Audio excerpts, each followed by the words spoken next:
I'm Colin Coonsis. This is my work. This is my entry piece that I'm working on for the 89th annual Santa Fe Indian Market. I wanted to challenge myself. It went from going from this piece, which was kind of a flower piece, with inlay, with opal inlay. But I wanted to challenge myself ergonomically and just do something that would challenge me even more. So this is called my shattered thing, this inlay. And I want to put that all into this piece here. So that's kind of where I'm headed in my journey. My journey began when I was 7 years old. I glued little wooden legs on this shell pieces that I was working on when I was 7 years old. And that kind of started me off to becoming who I am.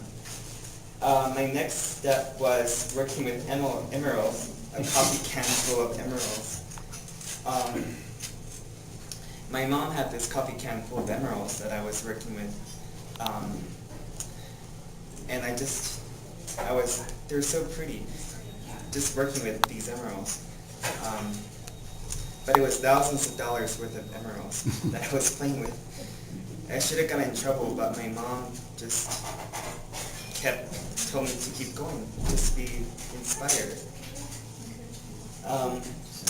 So my vision here today is for everyone to realize that Native American craft is something that has been set into place for centuries. From lacquer boxes and carvings from Germany and Russia to paintings dating back to hundreds of years all over the world, Native American craft has significantly been recognized as an art form in the 21st century, and hopefully, I hope to bring that beyond the 21st century. I believe it started with Maria and Julian Martinez at the 1934 World's Fair.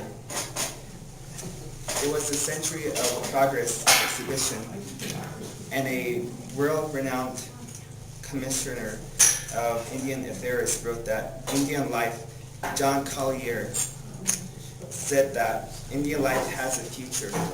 Hence, Indian arts have a future, and the Indian life of the future, the white life of the future,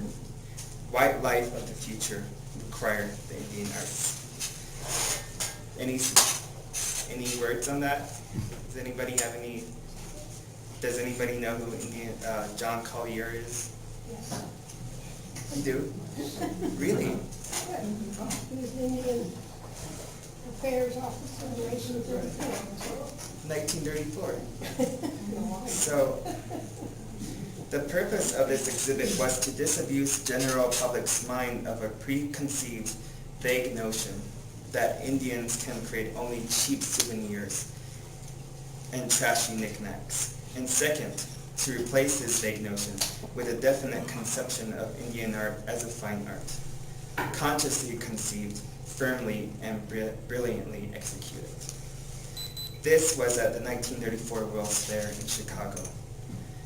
Fine Native American art began with Maria Martinez. I remember in 6th grade I was watching a video of her, and she was so humble about her work. She made this humongous pot. It probably came up to this height, and it was huge. And she made this pot for trade for $40 and 2 shawls.